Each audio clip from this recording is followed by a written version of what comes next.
واحد القهار العزيز الغفار مكور الليل على النهار أشهد أن لا إله إلا الله وحده لا شريك له يتولى عباده الصالحين بالعفو والعافية وأشهد أن سيدنا ونبينا وقرة أعيننا ونور قلوبنا سيدنا ومولانا محمد من أوتي الحكمة ومعادن الرحمة وفصل الخطاب فكان أول داع إلى طريق الصواب اللهم فصل وسلم على عبده محمد وصفيه محمد وشفيعه محمد وعلى آله وأصحابه والتابعين إلى يوم القدوم على فرد الصمد أما بعد قال الله تعالى في كتابه الكريم أعوذ بالله من الشيطان الرجيم يا أيها الذين آمنوا اتقوا الله حق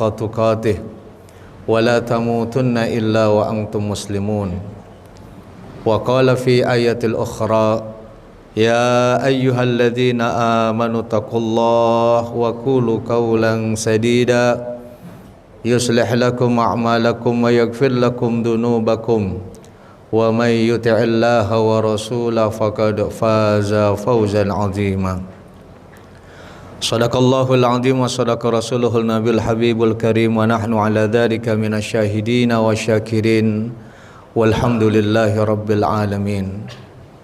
Ma'asyiral hadirin, sedang Jumat yang dimuliakan Allah Subhanahu wa taala. Tidak ada kata yang pantas keluar dari lisan kita ini selain mengucapkan rasa syukur kita kepada Allah Subhanahu wa taala atas segala limpahan karunia serta nikmat yang senantiasa Allah berikan kepada kita. Salawat beriring salam semoga selalu Allah limpah curahkan kepada junjungan alam baginda Rasul Nabi besar Muhammad sallallahu alaihi wasallam. Dan dari mimbar yang mulia ini izinkanlah khatib untuk memberikan wasiat wabil khusus untuk pribadi khatib dan umumnya bagi jamaah sekalian. Mari kita selalu senantiasa meningkatkan kualitas keimanan dan ketakwaan kita kepada Allah Subhanahu wa taala. Dalam artian takwa yang sebenar-benarnya imtithalul awamir wajtinabun nawahi. Melaksanakan segala perintah Allah dan menjauhkan segala larangannya. Ma'asyiral muslimin, sedang Jumat yang dimuliakan Allah Subhanahu wa taala. Dalam sejarah kita bisa melihat cerita tentang orang-orang yang besar. Ada orang menjadi besar oleh karena harta dan kekayaannya. Namun ketika harta dan kekayaannya habis, maka habislah kebesarannya sampai di situ. Ada orang menjadi besar oleh karena pangkat jabatan kekuasaannya. Namun ketika pangkat jabatan dan kekuasaannya berakhir, maka berakhir pula kebesarannya sampai di situ. Ada pula orang menjadi besar oleh karena dia berusaha setengah mati untuk mencari simpati orang lain. Dan pada akhirnya ketika terjadi pergeseran nilai, orang sudah tidak menyukainya lagi, maka berhentilah kebesarannya sampai di situ. Adapun baginda Rasulullah sallallahu alaihi wasallam yang bulan ini merupakan bulan kelahiran beliau. Beliau menjadi besar bukan karena harta dan kekayaannya. Beliau menjadi besar bukan karena pangkat jabatan dan kekuasaannya. Dan beliau pun menjadi besar bukan karena dibesar-besarkan oleh kita umatnya. Beliau menjadi besar oleh karena dibesarkan oleh Allah Subhanahu wa taala, zat yang maha besar. Satu kali manusia sudah dibesarkan oleh Allah Subhanahu wa taala, maka apapun usaha orang lain untuk mengecilkannya, menjatuhkannya, menghinakannya, dia akan tetap besar. Tapi satu kali manusia sudah dikecilkan oleh Allah Subhanahu wa taala, bagaimanapun usahanya untuk menjadi besar, dia akan tetap kecil. Ma'asyiral hadirin, sedang Jumat yang dimuliakan Allah Subhanahu wa taala. Baginda Rasulullah sallallahu alaihi wasallam dalam satu sabdanya beliau sabdakan, la yu'minu ahadukum hatta akuna ahabba ilaihi min walidihi wa walidihi wan nasi ajma'in. Tidaklah sempurna keimanan seseorang sebelum aku lebih dicintai daripada orang tuanya, daripada anaknya dan manusia seluruhnya. Hal ini Rasulullah sallallahu alaihi wasallam sampaikan karena beliau pun begitu cinta kepada kita umatnya. Ada beberapa bukti yang ingin saya sampaikan pada kesempatan Jumat kali ini, betapa Rasulullah sallallahu alaihi wasallam mencintai kita umatnya pada saat beliau hidup, pada saat menjelang kematian, bahkan nanti dibangkitkan kembali. Kecintaan kepada kita umatnya beliau tunjukkan. Kalau kita lihat dalam kehidupan sehari-hari, baginda Rasulullah sallallahu alaihi wasallam itu termasuk orang yang hidupnya sederhana, hidupnya miskin. Sarapan paginya cuma beberapa butir kurma, beberapa teguk air zam-zam. Tidurnya hanya di atas pelepah daun kurma. Bahkan ada satu doa yang pernah Rasulullah sallallahu alaihi wasallam panjatkan, Allahumma ahyini miskinan wa tawaffani miskinan wahsyurni yaumal qiyamati fi jumratil masakin. Ya Allah, hidupkan saya dalam keadaan miskin, matikan saya dalam keadaan miskin, dan bangkitkan nanti di yaumil kiamah bersama kelompok orang-orang yang miskin. Di tengah kemiskinannya baginda Nabi sallallahu alaihi wasallam kita dengar banyak cerita. Kadang beliau makan, kadang beliau berpuasa kalau tidak mendapati makanan.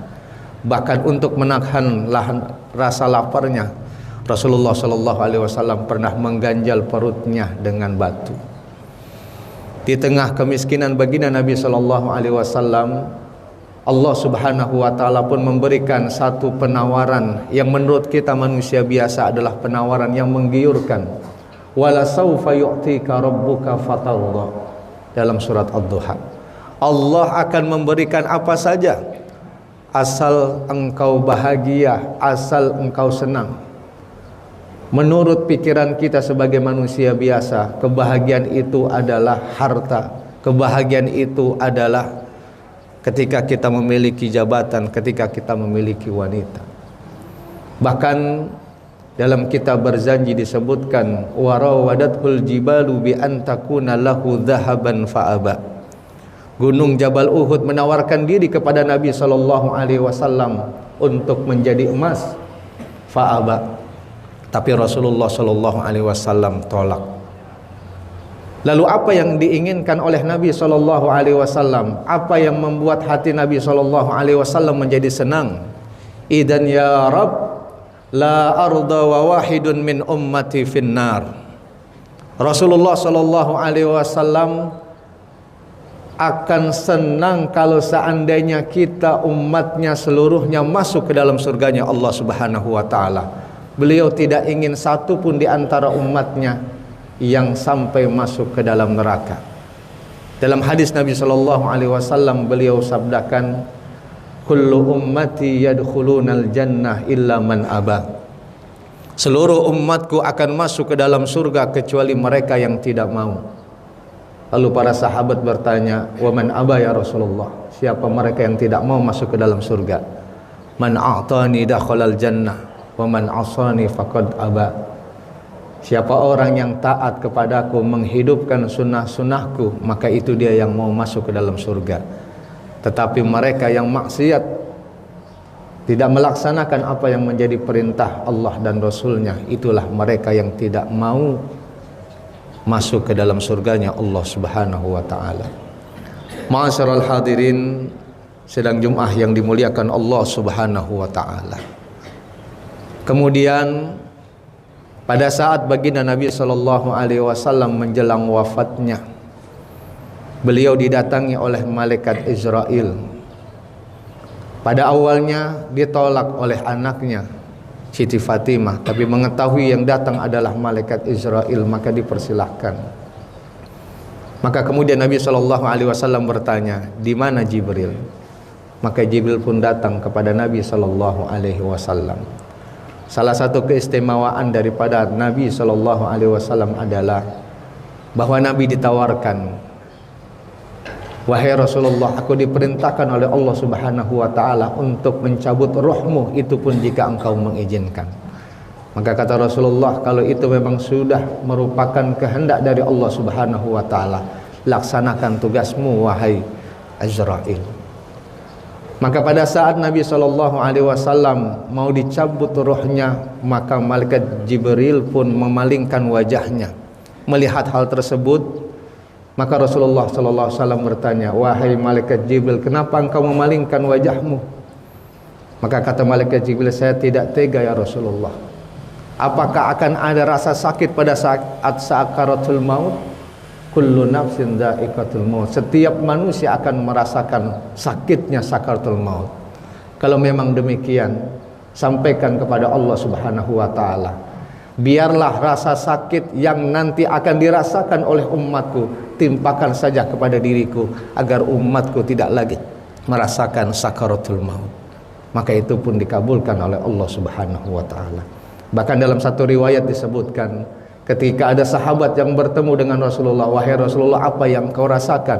Aku masih merasakan sakitnya sakaratul maut.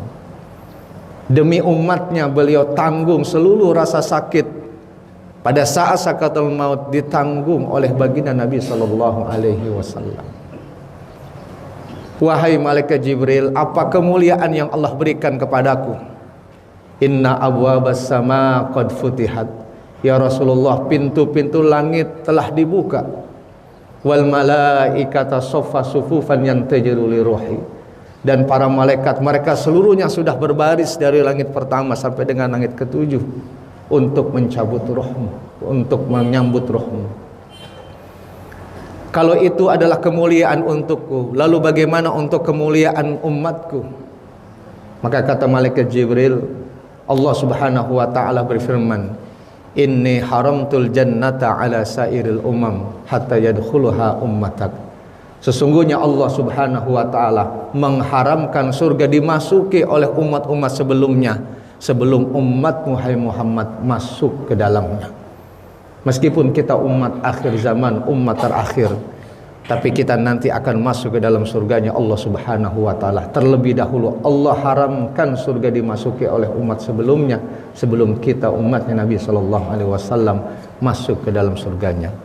Dan nanti pada hari kiamat, orang-orang yang mencari bantuan, maka kita justru mendapatkan syafaat dari baginda Nabi sallallahu alaihi wasallam. Likullin nabiyyin da'watun mustajabun. Setiap nabi itu punya doa yang mustajab, dan mereka sudah menggunakannya. Adapun Nabi SAW, doa mustajabnya diberikan kepada kita untuk memberikan syafaatul